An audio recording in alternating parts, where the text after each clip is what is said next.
Nah, nanti ini kaitannya apa? Nanti akan banyak penyakit-penyakit yang sebenarnya tidak perlu terjadi, tapi terjadi gara-gara apa? Gara-gara kekurang rapatannya atau kekurang dekatannya manusia dengan alam. Maka sekarang kan mulai muncul tuh.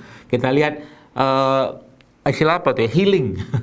Healing itu kan sebenarnya kan suatu kondisi yang sebenarnya dari zaman dulu mah kita begitu aja, pergi ke sawah, pergi ke hutan, sekarang tuh kayak jadi sesuatu yang menghebohkan dan seru banget, luar biasa. Kenapa ya? Karena memang kita jauh dari alam gitu kan. Manusia ini ketika kita, Bu Ibu sekalian, memang ditakdirkan untuk bisa berinteraksi bersama dengan alam, dan ketika kita jauh dari alam dengan kesibukan katakanlah, maka yang terjadi apa? Itu tuh jadi sesuatu yang sesuatu yang baru, sesuatu yang tidak biasa kita kerjakan, yang akhirnya membuat kita apa? Ya sebenarnya kita butuh itu tanpa perlu disebut healing ya, sebenarnya manusia itu kudu berinteraksi dengan alam. Itu poinnya sebenarnya. Ya, jadi bagaimana caranya kita untuk mengembalikan emosi tadi itu, termasuk kita ini juga ya. Tapi ini kalau yang usianya mungkin sudah 40 tahun ya, atau mungkin yang sudah cukup berusia gitu ya, itu mungkin perlu hati-hati. Tapi ya ada pesan-pesan saya di sini. Tapi itu bisa kita sesuaikan dengan cara apa? Contoh, bagaimana caranya kita untuk melatih diri kita agar tangguh ya, pergi katakanlah kita rihlah atau liburan ke tempat-tempat yang alam, bukan liburan ke mall misalkan.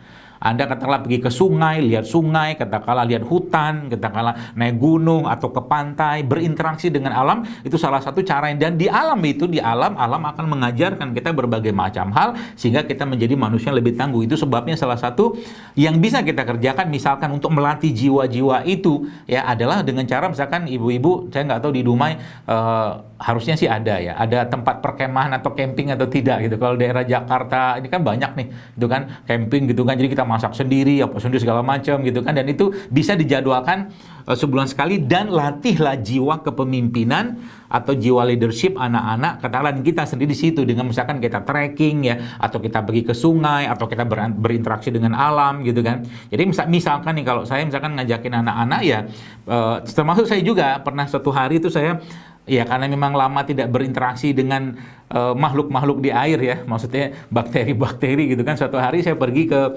kolam ikan gurame. Waktu itu memang lagi panen ikan gurame gitu kan, bersama teman-teman saya, guru-guru saya juga, dan masuklah saya ke dalam kolam ikan tadi ya. Ngambillah ikan gurame besar-besar itu, dan subhanallah pulang dari kolam atau keluar dari kolam ya gatal-gatal semua badan saya. Kenapa saya bisa gatal-gatal? Ya karena saya jarang berinteraksi dengan mereka. Tapi orang yang di situ kan gak ada gatal-gatal, mereka biasa hampir tiap hari mungkin nyembur ke dalam kolam gurame. Tapi apa yang saya kerjakan? Apa kalau saya langsung ngambil obat antihistamin untuk saya menghilangkan gatal-gatalnya? Ya enggak. Ya, saya pergi ke kolam sungai yang airnya mengalir bersih, saya cuci badan saya di situ, saya gosok-gosok, kemudian saya pakai sabun yang sehat gitu kan, sabun yang jangan lagi dibunuh kumannya, gitu kan. Sering kita kan sabun yang mengandung triklosan gitu kan, sabun antiseptik, jangan lagi itu namanya kita nggak berinteraksi lagi dengan alam. Cari sabun-sabun yang skin friendly gitu kan, banyak sekarang tuh. Nah itu saya pakai keluar dari sungai tadi, kayak semacam ya sungai lah, aliran sungai jernih gitu kan, itu hilang semua gatal-gatalnya, seperti itu. Nah